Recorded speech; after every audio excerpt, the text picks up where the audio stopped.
Ang pagbagsak ng negosasyon sa pagitan ng Estados Unidos at Iran sa Islamabad ay nagdulot ng malaking pagbabago sa pandaigdigang kalagayan, na nagtutulak sa Estados Unidos tungo sa estratehiya ng ganap na pagharang sa dagat. Kinumpirma ni Vice President J.D. Vance na ang 21 oras na pag-uusap ay nauwi sa wala, at si Pangulong Trump ay hayagang nagmumungkahi ngayon ng isang komprehensibang naval blockade laban sa Iran. Bago po tayo magpatuloy, hihingi lang po ako ng isang like sa video na ito. Malaking tulong na po sa aming small content creator, salamat po. Para sa Iran, ang isang naval blockade ay nangangahulugan ng ganap na pagsakal sa kanilang ekonomiya. Ang pangunahing pinanggagalingan ng kita ng Iran ay ang kanilang sektor ng enerhiya, partikular ang pag-export ng crudo na nagmumula sa Kard Island Terminal at dumaraan sa Strait of Hormuz.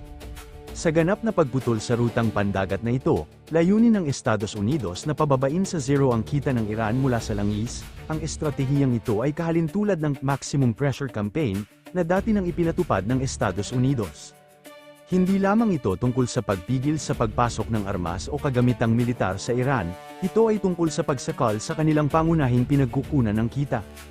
Ang hakbang na ito ay sumusubok din sa katatagan ng mga pangunahing katuwang ng Iran sa ekonomiya, partikular ang China at India, na napipilitang pumili kung haharap ba sila sa direktang pagharang ng Estados Unidos o maghahanap ng alternatibong paraan.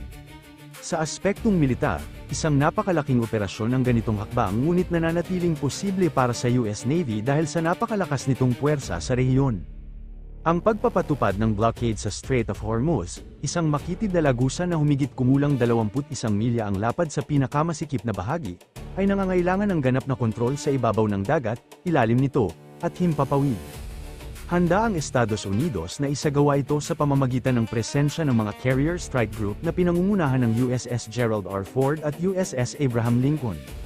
Ang mga nuclear-powered na carrier na ito ang nagbibigay ng air superiority, na kayang maglunsad ng tuloy-tuloy na patrol upang bantayan ang mga shipping lane at agad tugunan ang anumang banta.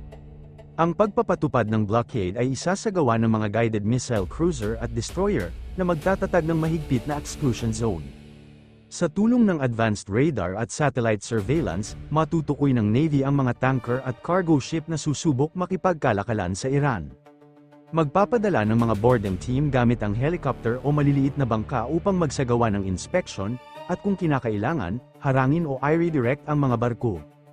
Ang dami ng mga destroyer ng Amerika sa lugar ay nagbibigay kakayahan upang makabuo ng halos hindi mapapasok na depensa. Gayunpaman, kailangang harapin ng Estados Unidos ang kakayahan ng Iran sa dagat. Umaasa ang Iran sa anti-ship ballistic missiles, mabilis na attack craft, at malawak na paggamit ng naval mines.